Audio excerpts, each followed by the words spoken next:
Hey gang, I'm super excited to be here today. We are going to have a great time, and we're going to crunch some truck stuff. First of all, truck owners are brand one. It's interesting to me. So if you look at the truck market, F-150 is going to be the leader. They produce more trucks than anybody else. Their fleet account's bigger. So if you think about it, if I drive a truck for work and the company supplies me a truck and that truck is an F-150, then I probably have Ford product in my driveway. If I get a Chevrolet, I probably have GM product in my driveway. So a lot of companies now are starting to drive Toyotas. We just don't have that 900,000 light-duty truck capacity that the domestics do. So each and every person that drives a Toyota, we want to stock their driveway with the other Toyota products. There's 289 million registered vehicles on the road. So in the light-duty truck market, it's the toughest market. I mean, people get the bow tie tattoos, the F-150. They've got the little guy on the back windshield, you know what I'm talking about, versus the other brand, and it's on. I think it dominated the world when we jumped into the NASCAR Truck Series and started winning every single year. Over the last 20 years, F-150 has been the #1 selling light-duty truck, followed by Chevrolet #2. But it's so interesting that I don't know, if you listen to the country music radio stations or country music over the last 20 years, I don't really think there's anybody that's been singing about, you know, a country song about driving in a Ford Edge or a Chevrolet Cruze, you know, or a Toyota Corolla. But man, they will mention dogs, trains, and trucks. And so I've been doing a little research about country music.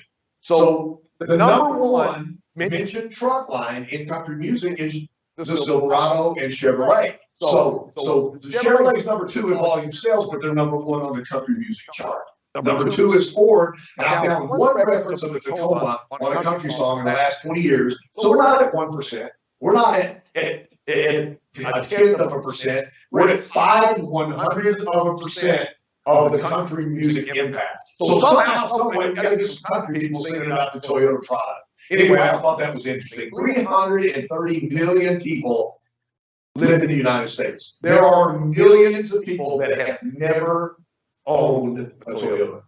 So you'll never be done. That's the great thing about it is, if you happen to sell the truck, then you're probably going to sell the family 2 or 3 more Toyotas. There are so many people that have never even sat in a Tundra. There have been people that have been driving domestic trucks all their life, and they've never even been in a Tundra. That first experience, you've experienced it. The first experience when somebody gets in there, oh, this is a real truck. This thing is a real truck. And that's all it takes.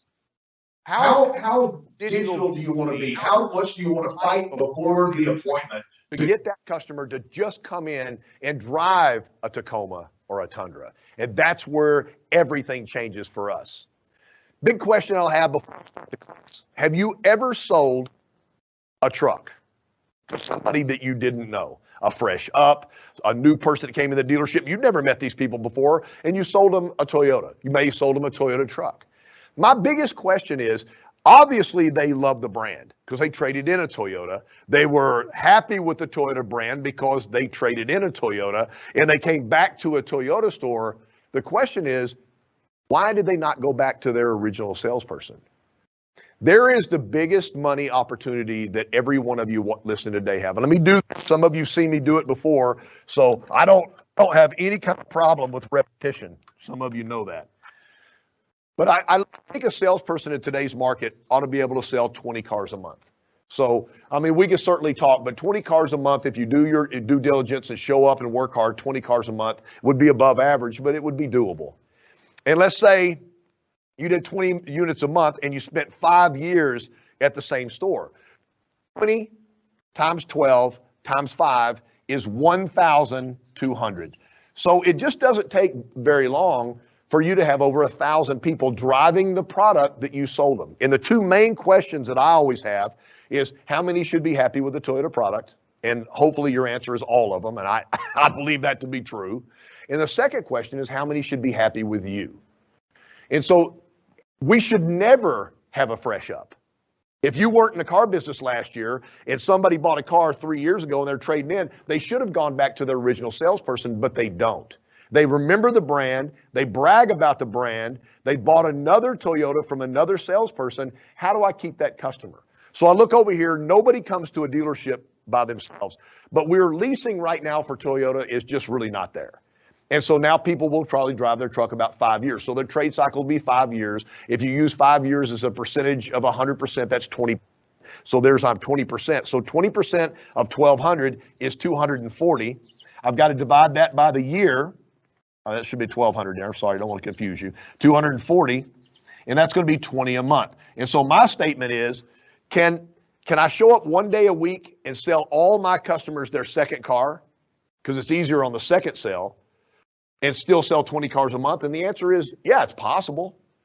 But nobody comes alone to buy a car. You know, they bring backup. They bring a spouse, sibling, significant other. I mean, they'll bring a friend. And so once you've sold somebody their Toyota, the other person sitting there, go to work. You know, hey, I know you're not buying anything today, but what do you think about buying? Well, I need to get those TRD Pro Tacomas. My buddy's got one. And then you start going on and say, oh man, if you're willing to wait a couple of months, the new one comes out and you start talking about it. And they say they're going to buy in 2 years, put it in the CRM. Everything they said, what they look like, everything about that deal. And then 6 months before, call them up and go, I know I'm early, but I'm looking at Tacomas right now. I was thinking about you. And the crazy thing about it is this 20 cars a month now becomes 40.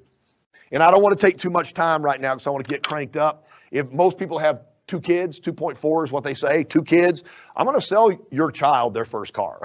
I don't know what your plans are. Maybe your plans are standing outside and waiting for somebody to show up. That's a good plan. My plan is to make sure that in the CRM that I've got the information of when that child is going to be turning 16 so I can sell them a car.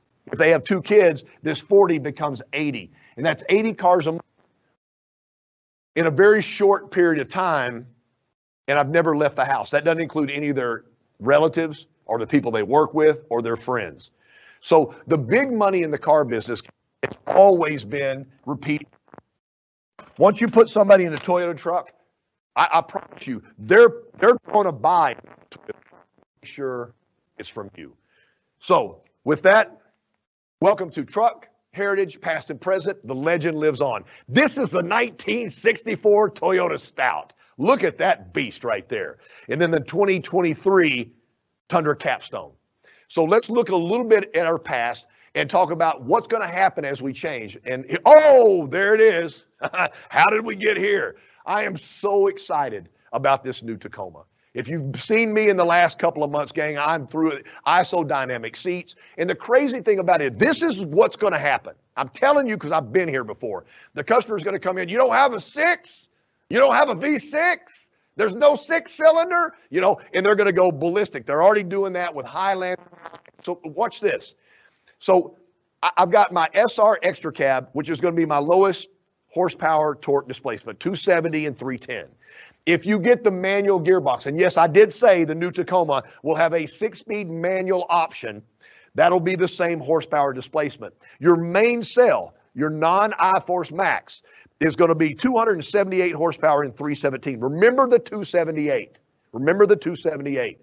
And then when I do the TRD Pro or the Trail Hunter, they're coming standard with the I-Force Max, and that's going to be, watch this, 326 horsepower and 465 pounds-feet of torque.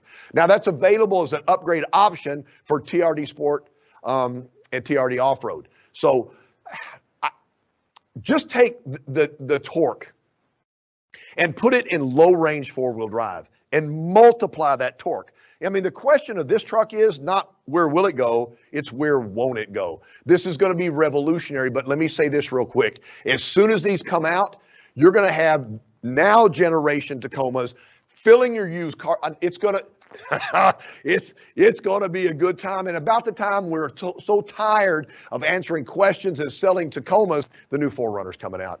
Gang, this should be the next 12 months with Toyota should be amazing. So here we go.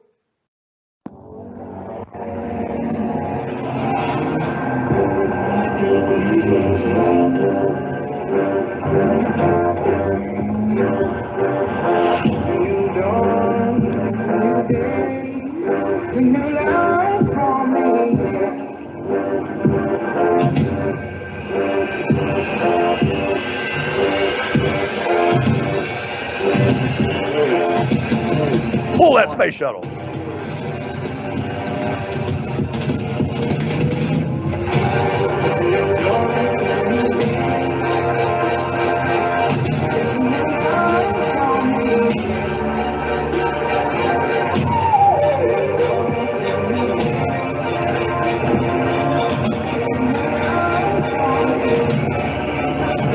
Introducing the all-new Tundra.